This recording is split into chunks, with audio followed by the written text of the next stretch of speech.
नमस्कार दोस्तों आज मैं आपके लिए लेकर आई हूँ मालती जोशी जी की कहानी इतिश्री। कहानी शुरू करने से पहले अगर आप मेरे चैनल पर नए हैं तो कृपया चैनल को सब्सक्राइब कर दें और नई नई कहानियों का आनंद लेते रहें। तो शुरू करते हैं कहानी इतिश्री। आज खाना नहीं बनेगा क्या? कब से बन गया है? फिर परोसने का मुहूर्त कब है? जब आप कहें। मतलब कहना पड़ेगा तभी खाना मिलेगा। रमा ने कोई जवाब नहीं दिया और वह रसोई में चली गई। जवाब देती तो पति देव और कोई नुक्ता निकालते। सीधी बात करना तो इस आदमी ने सीखा ही नहीं है। जब भी मुंह खोला है उल्टी सीधी बात ही निकली है। खाने की बात को ही ले ले। अगर अपने से खाने के लिए कहेगी तो ठीक है, क्या तुम कहोगी तभी खाना पड़ेगा? तुम्हें तो बस काम निपटाने की पड़ी रहती है, चाहे सामने वाले को भूख हो या ना हो। इसलिए आजकल वह बुलाती नहीं है, जब कहते हैं तभी परोसती है। थाली लगाकर उसने आवाज़ दी, आ जाइए। पतिदेव आकर बैठ गए। आते ही पूछा, तुम्हारी थाली कहाँ है? मैं बेटों के साथ खा लूँगी। वे हजरत पूरे शहर की खाक छानकर आधी रात को लौटेंगे, तब तक भूखी बैठी रहोगी? मुझे आदत है। अच्छा, आपकी माँ आपके लिए आधी आधी रात तक खाना लिए बैठी रहती थी।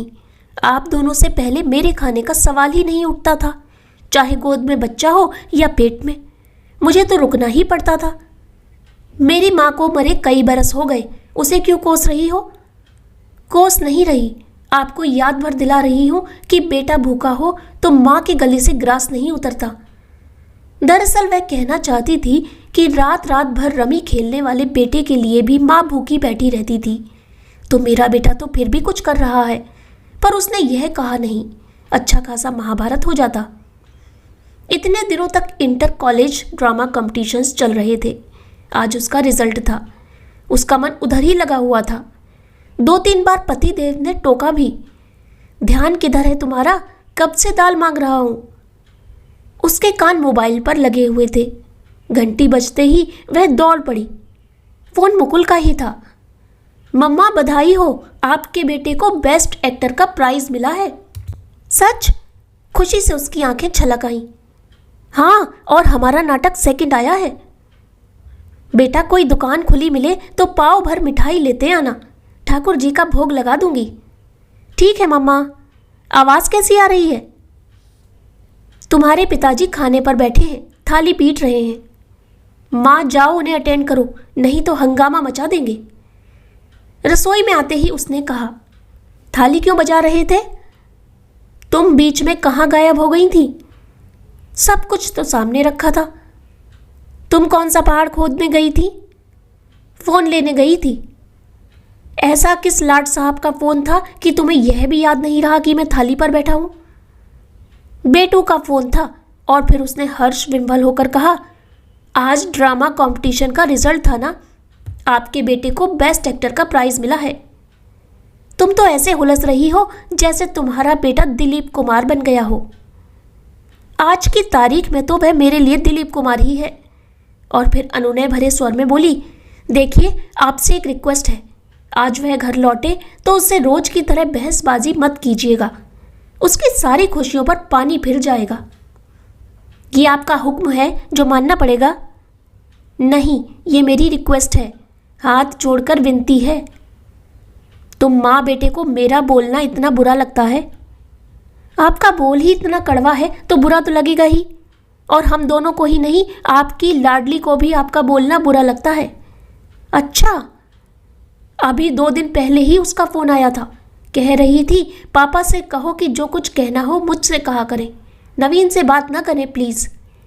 कह रही थी पापा तो कह सुनकर अलग हो जाते हैं, उसका ताप मुझे झेलना पड़ता है। अगले 4-5 दिन तक घर का वातावरण कसैला हो जाता है। आपने नवीन को फ़ोन किया था? हाँ किया था, किसी से डरता हूँ क्या? फ़ोन क्यों किया था? उसका बाप गांव की ज़मीन बेच कर आया है तो पूछ रहा था कि तुम्हारे हिस्से कुछ आया कि तुम्हारा कलकत्ते वाला भाई सब बटोर कर ले गया। आपको यह सब पूछने की क्या ज़रूरत थी? यह उनका घरेलू मामला है। उस घर में मेरी बेटी ब्याही है। लेकिन आपकी ये बात आपकी बेटी के खिलाफ ही जाती है ना। घर वाले तो यही समझते हैं कि उसने यह सब पुछवाया होगा। कह रही थी इतनी सी बात के कारण घर में भारी कलह हो गई। देखिए, आपकी अच्छी बुरी बातें हम घर वाले झेल लेते हैं, झेलनी ही पड़ती हैं, लेकिन दामाद आपकी बात क्यों सुनेगा? उसने पलट कर कुछ जवाब दे दिया तो आपकी क्या इज्जत रह जाएगी? तुम्हें क्या लगता है वह नालायक चुप रह गया होगा? जानती हो उसने क्या कहा? क्या कहा? उसने कहा मेरे पिता भी जीवित हैं, बंटवारे की नौबत नहीं आई है, पर आप घर का सौदा करते समय बेटी को याद रखिएगा, उसका हिस्सा मत डकार जाना। उस नालायक को कैसे पता कि मैं घर बेच रहा हूं? आप घर बेच रहे हैं? पति देव एकदम चौंके। अनचाहे उनके मुंह से सच निकल गया। अपने को संभालते हुए बोले, बिल्डर को दे रहा हूं। इस पुराने घर की साज संभाल अब मेरे बस की नहीं है। बिल्डर इसे नई शक्ल सूरत दे देगा, अपने लिए एक फ्लैट भी देगा, और तब तक के लिए वह हमारे रहने की व्यवस्था करेगा। बात हो गई है। और वे उठ गए। रमा दोनों हाथों में सिर दिए बैठी रही। घर बेचने की बात पर रमा को जरा भी आश्चर्य नहीं हुआ था। पति की पिछली कारगुजारियों को देखकर तो लगता था यह अब तक हो जाना था। उसे कोई मोह नहीं था। वह बस यही चाहती थी कि बेटे की नौकरी लगने तक सिर पर छत बनी रहे। उसके बाद वह ना घर का मुंह देखेगी ना घर वाले का। बिल्डर वाली बात पर भी उसे खास भरोसा नहीं था। यह आदमी किसी भी दिन उसे सड़क पर खड़ा कर देगा, वह जानती है। बहुत पुरानी एक बात याद आ गई। शहर के बाहर उन लोगों का आम का बगीचा था। अक्सर परिवार के साथ, मित्रों के साथ, सखियों के साथ वहां पिकनिक मनाती थी। आम के मौसम में इतने आम आते थे कि अचार मुरब्बे से बरनियां भर जाती थी। ढेर आम टोकरों में भर भर कर मोहल्ले में रिश्तेदारों में बंटते थे। एक बार पूरा सीजन निकल गया पर एक आम तक नहीं आया। उस समय उसकी सास जीवित थी। वे ताव खाकर एक दिन ठेकेदार के घर पहुंच गई और उसे खूब खरी खोटी सुनाई। उसने पांव पकड़ लिए। बोला, माँ जी, मैं नौकर आदमी हूं, मालिक की आज्ञा बिना किसी को आम कैसे दे सकता हूं? घर पर देने के लिए भी मालिक की आज्ञा चाहिए। ठेकेदार समझ गया। बोला, आपको शायद पता नहीं है, भैया ने बाग बेच दिया है। नए मालिक ने मुझे रख लिया, यही मेहरबानी है। माँ जी तो सन्न रह गई। ठेकेदार ने टोकरी भर आम थैले में भरकर उन्हें देने चाहे तो वहीं पटक कर चली आई। घर आकर बेटे को आड़े हाथों लिया तो उन्होंने अत्यंत निर्लिप्त भाव से कह दिया, बाबूजी की 13वीं का कर्ज चुकाना था, इसलिए बेच दिया। तुम्हारे बाबूजी को गुजरे तो 3 बरस हो गए। हाँ, तो इन 3 वर्षों में सूद मूल से भी ज्यादा हो गया था, क्या करता? बेटे की साफ गोई पर माँ जी चकित रह गई। फिर बोली, देखो, एक बात आज ध्यान से सुन लो। मेरी 13वीं पर तुम कोई कर्ज नहीं उठाओगे, समझे? जब मेरी अस्थियां सिराने जाओ तो वही 2-4 ब्राह्मण जिमा देना, समझे? इतना कहकर भी वे आश्वस्त नहीं हुई। एक दिन पोटली भर नोट रमा को थमाते हुए बोली, संभाल कर रखना, उसे हवा भी मत लगने देना। ये इतने सारे रुपए काहे के लिए? मेरी अंत्येष्टि के लिए, मेरी लकड़ी के लिए चंदा करके मुझे बेइज्जत मत करना। मुकुल की बहू के लिए चेन रखी थी, उसे बेचकर ये पैसे लाई हूं। माँ जी ने बेटे को अच्छे से परख लिया था। जिस दिन उनकी अंतिम यात्रा निकलने को थी, घर बाहर लोगों की भीड़ जुट गई। ऐसे में पति ने उसे कमरे में बुलाया। तुम्हारे पास कुछ पैसे हैं? आपके पास माँ की अंत्येष्टि के लिए भी पैसे नहीं हैं? अरे, ये सब एकदम हो गया। ठीक ही तो हुआ, बीमार पड़ती तो क्या आप इलाज करा पाते? फिर पैसे देते हुए कहा, मुझे पता था यह सब, इसलिए भैया लोगों से कहा था पैसे लेते आना। अब आप समय से उनका कर्जा चुका देना बस। पतिदेव ने हमेशा की तरह सिर हिला दिया और बाहर चले गए। मां नहीं रही तो कोई अंकुश नहीं रहा। उन्होंने अपनी पुश्तैनी दुकान पर बैठना ही छोड़ दिया। कहा कि पीठ में दर्द रहता है, दुकान पर एक लड़का रख दिया है। जब 4 महीने तक दुकान से एक पैसा नहीं आया तो रमा ने पूछा। बोला, किराए से उठा दी है। उस पेशगी वाली रकम का क्या हुआ? यह उसने चाहकर भी नहीं पूछा, क्योंकि ऐसे प्रश्न हमेशा अनुत्तरित रहते आए हैं। एक दिन मुकुल उसोर गया था। लौटकर उसने बताया कि दुकान का तो काया पलट हो गया है, वह पहचानी नहीं जाती। Cosmetics, artificial jewellery, greeting cards, महंगे खिलौने, गिफ्ट आइटम, पता नहीं क्या क्या है उसमें। उस बाजार में अलग ही नजर आ रही है। मुकुल ने बताया कि दुकान की सिर्फ शक्ल सूरत ही नहीं बदली है, बोर्ड भी बदल गया है। उस पर नया नाम है। उसने पति से जवाब तलब करना चाहा तो उन्होंने सपाट स्वर में कहा, पैसे की जरूरत थी, बेच दी। बताना तो था। हर बात तुम्हें बताना जरूरी है? बताता तो तुम क्या कर लेती? यह तो सच था। वह क्या कर लेती? बस वह चिंता में डूब गई। यही सिलसिला रहा तो गृहस्थी कैसे चलेगी? उसकी छोटी सी नौकरी है, उससे दोनों वक्त का चूल्हा तो जल जाएगा, पर गृहस्थी में और भी तो खर्चे होते हैं, उनका क्या? अपनी उधेड़-बुन में वह इतनी व्यस्त रही कि उसे कभी पता ही नहीं चला कि बच्चे इस बोझिल वातावरण से ऊब चले हैं। वे अपने स्नेह का, सुख का आलंबन कहीं बाहर ढूंढ रहे हैं। जिस दिन मीनल ने घर से भागकर शादी की, उस दिन उसे होश आया। मीनल के पापा ने बड़ा हंगामा किया। मुकुल ने बड़े शांत स्वर में उनसे कहा, आप उसके लिए कौन सा आईएएस लाने वाले थे जो इतना शोर मचा रहे हैं? उसकी कॉलेज की फीस तक तो आपसे भरी नहीं गई। कब से बेचारी को घर में बिठा रखा था? ऐसे में कोई भी भटक सकता है। वह तो अच्छा है कि लड़का परिचित है, पढ़ा लिखा है और कमाऊ है। हमें भी लगा कि बेटी ने ठीक ही किया। बाप के भरोसे बैठी रहती तो जिंदगी भर कुंवारी रह जाती। और जिस बेटी को फूटी कौड़ी भी नहीं दी, उसके यहाँ जमीन जायदाद का हिसाब मांगने पहुंच गए। बेशर्मी की हद होती है। उन्हें पक्का विश्वास हो गया है कि माँ और भाई की शह पाकर ही बेटी ने यह कदम उठाया है। तब से मुकुल उनकी आंखों में कांटा बन गया है। उससे वे हर बार फीस के लिए तरसाने लगे थे। हार कर रमा ने अपने भैया से गुहार की कि दाल रोटी का जुगाड़ तो मैं कर लूंगी, आप लोग मेरी राखी भाई दूज मानकर उसकी फीस का इंतजाम कर दें। राखी भाई दूज और फीस में कोई तारतम्य नहीं था, पर उसके भाइयों ने उसकी बात का मान रखा। बेटे ने भी आश्वस्त किया है कि मामा लोगों की पाई पाई चुका देगा। मुकुल को मौसा जी ने अपना पुराना स्कूटर दे दिया है। दुनिया भर के लड़के चमचमाती बाइक पर घूमते हैं। मुकुल अपनी खटारा स्कूटर खदेड़ता रहता है, पर उसके चेहरे पर शिकन नहीं आती। भगवान ऐसा समझदार बेटा सबको दे। बेटे की याद आते ही उसने घड़ी की ओर देखा। 11 बजने को थे। उसने सोचा वह आता ही होगा। कटोरी में राई नोन लेकर वह खिड़की पर जा बैठी। गली में उसके स्कूटर की आवाज़ सुनते ही उसने दरवाज़ा खोल दिया। मुकुल स्कूटर से उतरा, गेट खोलकर भीतर आया। स्कूटर पार्क कर उसने गेट बंद कर दिया। फिर माँ से बोला, माँ गेट का ताला देना। 1 मिनट वहीं खड़े रहो, रमा ने कहा और दोनों हाथों में राई नोन लेकर उसकी नज़र उतारने लगी।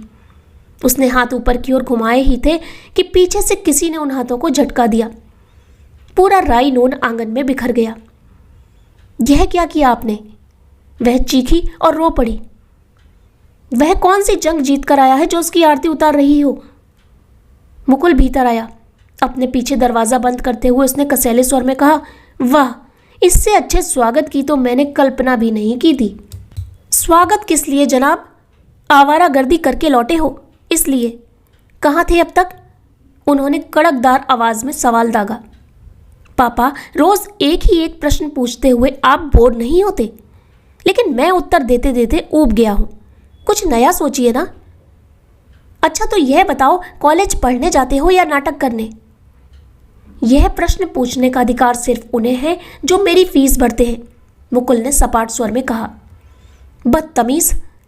आवेश में उनका हाथ उठ गया, पर दूसरे ही क्षण वह जवान बेटे की बलिष्ठ मुट्ठी में कैद था। वह कसमसा गए। लगा कि कुछ और पल यह मुट्ठी ऐसे ही कसी रही तो उसकी कलाई चटक जाएगी। जैसे ही बेटे ने हाथ छोड़ा, वे फुफकार उठे, निकल जा मेरे घर से अभी इसी वक्त। यह घर मेरे दादा परदादा का है। इसमें रहने का मुझे भी उतना ही हक है जितना आपको। जब आप अपना घर बनाएंगे उससे बेशक मुझे बेदखल कर सकते हैं। मुझे कानून सिखाएगा तू? मम्मा आप खाना लगा दो, मैं फ्रेश होकर आता हूँ। यह बहस तो चलती रहेगी। वह अपने कमरे में चला गया। रमा रसोई की ओर मुड़ी तो उन्होंने आवाज़ दी, सुनो। रमा रसोई के दरवाजे पर रुक गई। आज अगर तुमने उसे खाना दिया तो मेरा मरा मुंह देखोगी। रमा ने गर्दन को एक और झटका दिया और रसोई में जाकर खाना गर्म करने लगी। वे रसोई के दरवाजे पर आकर खड़े हो गए। तुमने सुना नहीं मैंने क्या कहा? मेरा मरा मुंह देखोगी जो उसे आज खाना दिया। रमा टेबल पर थाली कटोरी लगाती रही। उन्होंने फिर कहा, तुमने सुना नहीं मैंने क्या कहा? मेरा मरा। सुन लिया भाई, सब सुन लिया, उसने झल्लाकर कहा। कितनी बार वही वही बात कहेंगे? What is the problem? पीछे से मुकुल की सख्त आवाज आई। उन्होंने देखा उसकी आंखें अंगार हो रही थीं। वे सहम कर पीछे हट गए। मुकुल के भीतर आते ही उसने कहा, आजा बेटा, सब गर्म कर दिया है, आराम से बैठकर खा ले। मैं बाहर जाकर दरवाज़ा बंद कर लेती हूँ, नहीं तो शांति से खा नहीं पाएगा। बाद में मैं आकर समेट लूँगी। तुम खा चुकी माँ?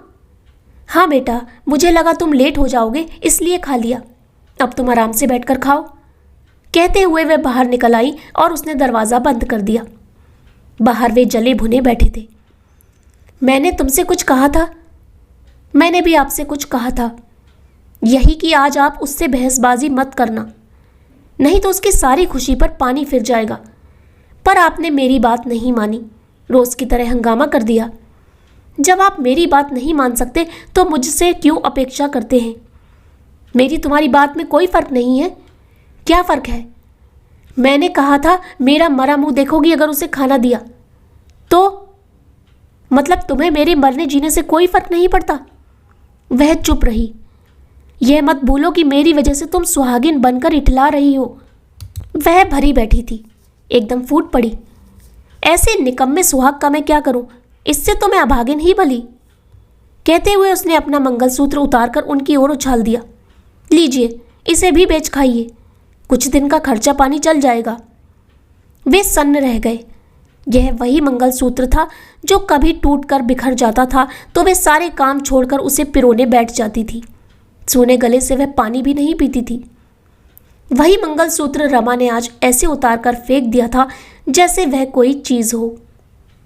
उनके स्वामित्व का अहंकार पल भर में शेष हो गया था।